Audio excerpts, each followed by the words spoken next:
ನಮಸ್ಕಾರ ಸ್ನೇಹಿತರೆ, ನಾನು ನಿಮ್ಮ ಪ್ರೀತಿಯ ದಿವ್ಯಾ ಹುಲ್ಗೋಳ್ ಲೈಫ್ ಕೋಚ್. ನನ್ನ 100 ದಿನಗಳ 100 ಕಥೆಯ ಸರಣಿಗೆ ಸ್ವಾಗತ. ಜೀವನದಲ್ಲಿ ಎಷ್ಟೋ ಬಾರಿ ನಮ್ಮ ಕೆಲಸಕ್ಕೆ ಇತರರನ್ನ ನಂಬಿ ಕಾಯ್ತಾ ಕೂರ್ತೀವಿ.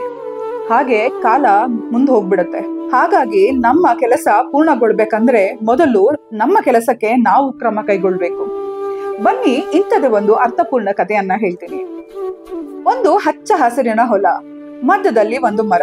ಆ ಮರದಲ್ಲಿ ಒಂದು ತಾಯಿ ಗುಬ್ಬಚ್ಚಿ ತನ್ನ 4 ಮರಿ ಗುಬ್ಬಚ್ಚಿಯೊಂದಿಗೆ ಗೂಡು ಕಟ್ಕೊಂಡು ವಾಸ ಮಾಡ್ತಿರುತ್ತೆ. ಪ್ರತಿದಿನ ಬೆಳಗ್ಗೆ ಆ ಅಮ್ಮ ಗುಬ್ಬಚ್ಚಿ ಮರಿ ಗುಬ್ಬಚ್ಚಿಗಳಿಗೆ ಆಹಾರ ಅರಿಸ್ತಾ ಹೊರಗೆ ಹೋಗುತ್ತೆ.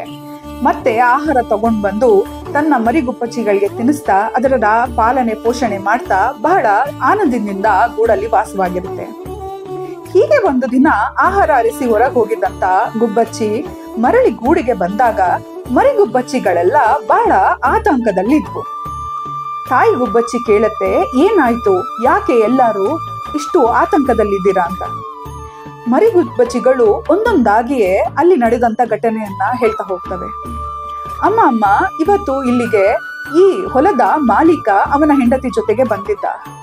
ಫಸಲೆಲ್ಲ ಚೆನ್ನಾಗಿ ಬೆಳೆದಿದೆ, ಇದನ್ನೆಲ್ಲ ಕತ್ತರಿಸೋಣ, ಸ್ವಚ್ಛ ಮಾಡೋಣ, ಹೊಲನ್ನ ಮುಂದಿನ ಬೆಳೆ ಬೆಳೆಯೋದಿಕ್ಕೆ ಅವಕಾಶ ಬೇಕು ಅಂತ ಮಾತಾಡ್ಕೋತಾ ಇದ್ರು.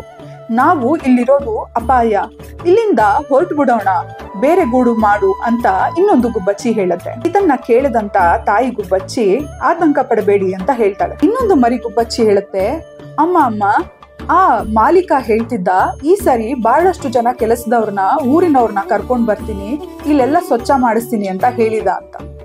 ಈ ಮಾತನ್ನ ಕೇಳಿದ ತಾಯಿ ಗುಬ್ಬಚ್ಚಿ, ಏನೂ ಆಗಲ್ಲ, ಸ್ವಲ್ಪ ಸಮಯ ಕಾಯೋಣ ಅಂತ ಹೇಳುತ್ತೆ. ಹೀಗೆ 1 ವಾರಗಳು ಕಳೆಯುತ್ತೆ.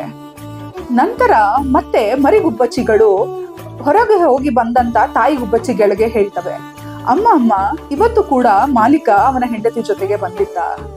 ಊರಿನ ಕೆಲಸದವರು ಯಾರು ಸಿಕ್ಕಿಲ್ಲಂತೆ, ಈ ಬಾರಿ ಯಾರೋ ಸಂಬಂಧಿಕರನ್ನ ಕರ್ಕೊಂಡು ಬಂದು ಕೆಲಸ ಮಾಡಿಸ್ತೀನಿ ಅಂತ ಆ ಮಾಲೀಕ ಮಾತಾಡ್ತಿದ್ದ ಅಂತ ಹೇಳುತ್ತೆ.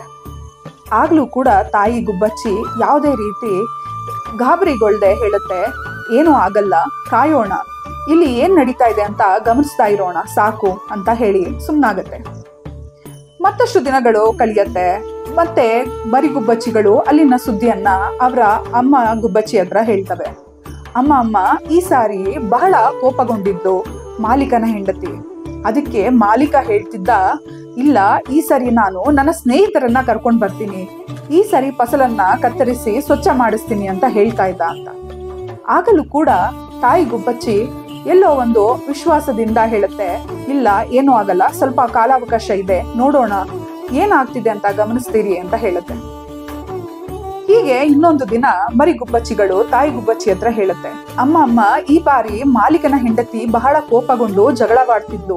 ಹಾಗಾಗಿ ಮಾಲೀಕ ಹೇಳಿದ, ಈ ಬಾರಿ ನಾನು ಯಾವುದೇ ಊರಿನವರು ಸ್ನೇಹಿತರು ಸಂಬಂಧಿಕರನ್ನ ಕಾಯೋಲ್ಲ, ನಾಳೆಯಿಂದ ನಾನೇ ಕೆಲಸವನ್ನ ಶುರು ಮಾಡ್ತೀನಿ ಅಂತ ಹೇಳ್ತಿದ್ದ ಅಂತ ಒಂದು ಮರಿ ಗುಬ್ಬಚ್ಚಿ ಹೇಳುತ್ತೆ. ಅದಕ್ಕೆ ತಾಯಿ ಗುಬ್ಬಚ್ಚಿ ಹೇಳುತ್ತೆ, ಹಾಗಾದರೆ ಈಗ ಸಮಯ ಬಂದಿದೆ, ನಾವು ನಮ್ಮ ಗೂಡನ್ನ ಬದಲಾಯಿಸೋಣ, ಬೇರೊಂದು ಸುರಕ್ಷಿತ ಸ್ಥಳಕ್ಕೆ ಹೋಗೋಣ ಅಂತ ತಾಯಿ ಗುಬ್ಬಚ್ಚಿ ಹೇಳುತ್ತೆ. ಇದನ್ನ ಕೇಳಿದಂತ ಒಂದು ಮರಿ ಗುಬ್ಬಚ್ಚಿ ತಾಯಿ ಗುಬ್ಬಚ್ಚಿಯನ್ನ ಕೇಳುತ್ತೆ, ಅಮ್ಮ, ಇಷ್ಟು ದಿನ ಇನ್ನೂ ಸಮಯ ಇದೆ ಅಂತ ಹೇಳ್ತಾ ಇದೆ, ಈಗ ಯಾಕೆ ಬೇರೊಂದು ಕಡೆ ಹೋಗೋಣ ಅಂತ ನಿರ್ಧರಿಸಿದೆ ಅಂತ. ಆಗ ತಾಯಿ ಗುಬ್ಬಚ್ಚಿ ಹೇಳುತ್ತೆ, ಇಷ್ಟು ದಿನ ಅವರು ಬೇರೊಬ್ಬರನ್ನ ನಂಬಿಕೊಂಡು ಕಾಯ್ತಿದ್ರು, ಹಾಗಾಗಿ ಅದು ಸುಲಭದ ಮಾತಲ್ಲ. ಆದರೆ ಈ ಬಾರಿ ಯಾರನ್ನು ನಂಬದೆ ತಾನೇ ಶುರು ಮಾಡ್ತೀನಿ ಅಂತ ಹೇಳಿರುವಾಗ ಖಂಡಿತ ಕೆಲಸ ನಡೆಯುತ್ತೆ. ಹಾಗಾಗಿ ನಾವ್ ಯಾವ್ದಾದ್ರು ಸುರಕ್ಷಿತ ಜಾಗಕ್ಕೆ ಹೋಗೋಣ ಅಂತ ಹೇಳಿ ಬೇರೊಂದು ಗೂಡು ಕಟ್ಟಿ ತನ್ನ ಮರಿಗಳನ್ನ ಕರ್ಕೊಂಡು ತಾಯಿ ಗುಬ್ಬಚ್ಚಿ ಅಲ್ಲಿಂದ ಹೊರಟೋಗುತ್ತೆ. ಸ್ನೇಹಿತರೆ, ಇದರಿಂದ ಏನ್ ಅರ್ಥ ಆಗುತ್ತೆ?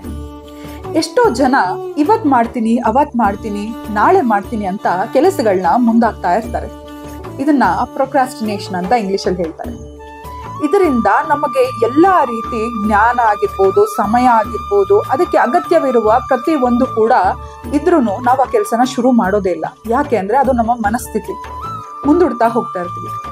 ಮತ್ತೊಂದು ಏನ್ ಅರ್ಥ ಆಗುತ್ತೆ ಅಂದ್ರೆ, ಇತರರನ್ನ ನಂಬಿ ಮಾಡುವಂತ ಕೆಲಸ ಯಾವತ್ತಿದ್ರೂ ಆಗೋದಿಲ್ಲ. ಯಾವಾಗ ನಮ್ಮ ಕೆಲಸನ ನಾವು ಕೈಗೆತ್ಕೋತೀವೋ ಅವತ್ತು ಆ ಕೆಲಸ ಖಂಡಿತವಾಗ್ಲೂ ಕೈಗೂಡುತ್ತೆ. ಹಾಗಾಗಿ ಈ 2 ಸಂದೇಶಗಳನ್ನ ನಾವು ಅರ್ಥ ಮಾಡ್ಕೊಳ್ಳೋಣ. ಕೆಲಸಗಳನ್ನ ಮುಂದೂಡ್ತಾ ಹೋಗೋದ್ ಬೇಡ, ಹಾಗೆ ಇತರನ ನಂಬಿ ನಮ್ಮ ಕೆಲಸನ ಮಾಡ್ತೀವಿ ಅನ್ನೋ ಒಂದು ಮನಸ್ಥಿತಿನೂ ಕೂಡ ಬೇಡ. ಕತೆ ನಿಮ್ಗೂ ಇಷ್ಟ ಆಗಿದೆ ಅಂತ ಅನ್ಕೊಂತೀನಿ. ಈ ಗುಬ್ಬಚ್ಚಿಯ ಸಂದೇಶನ ನಾವು ಅಳವಡಿಸ್ಕೊಳ್ಳೋಣ. ಇಂತಿ ನಿಮ್ಮ ಪ್ರೀತಿಯ ದಿವ್ಯಾ ಹುಳ್ಗೋಳ್ ಲೈಫ್ ಕೋಚ್.